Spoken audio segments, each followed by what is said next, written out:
What up, world? Established Rich coming right back at you. Now let's get one thing straight right off the top. This is not 1995. This ain't the Carter, and this ain't no damn Project Hallway. And this damn sure ain't Menace to Society. We in 2025, where a fan will stream your music right after finding out you snitched on your homeboy. Now let me break it down for the people in the back. Young Thug is a legend, period. A man who changed the sound of Atlanta forever. But also a man who still thinks this game cares about street honor. And I'm here to tell you, the streets done moved on, fam. If you a rapper and you a rat, they don't cancel you, they stream you. So when Akademiks said half these rappers telling and still making the best music, he wasn't lying. He wasn't being petty. He was being honest, uncomfortably honest. Now Thugger, he tweeted back, go gospel twin, like Gunna was supposed to hang it up and sing and praise on Sundays cause he took a plea deal. Like Gunna ain't supposed to eat no more. Like Gunna gotta starve in silence while Thugger holds up his street code trophy. But here's the thing. Thugger actually agreed with Akademiks. He said that's crazy but true, except making the best music part, which means deep down, he knows the game done changed. He knows loyalty to the code ain't getting nobody out. And if we keep it real,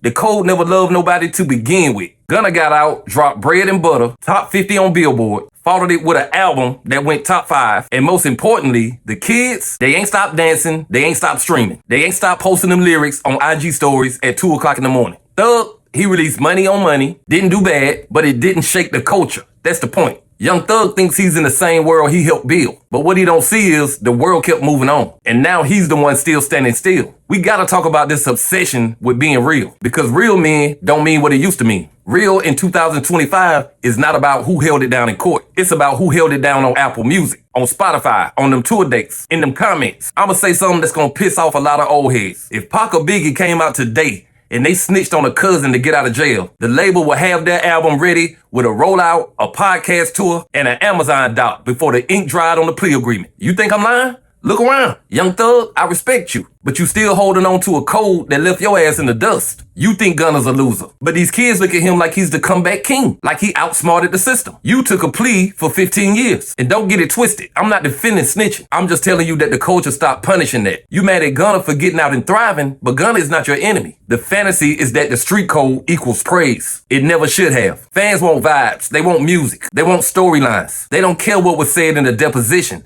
They care about what was said in the hook. And truth be told, Gunna might be the most honest one in this whole ordeal. He said, I didn't say anything to harm Thug. And to this day, ain't nobody pulled up a video to say otherwise. So what are we holding on to? If Young Thug keeps trying to be the martyr for a code nobody believes in anymore, he gonna end up bitter, frustrated, and forgotten. The streets moved on. The fans moved on. Even you, low-key, moved on when you tweeted that Akademiks was right. And he was. Instead of focusing on who to blame and who to call a snitch, focus on your family. Focus on the legacy that you're leaving behind. Because Gunna, he out here proving that a rat can still win. And in this era, rats don't die. They multiply. Like, comment, subscribe, Established Rich. I'll be back with another one.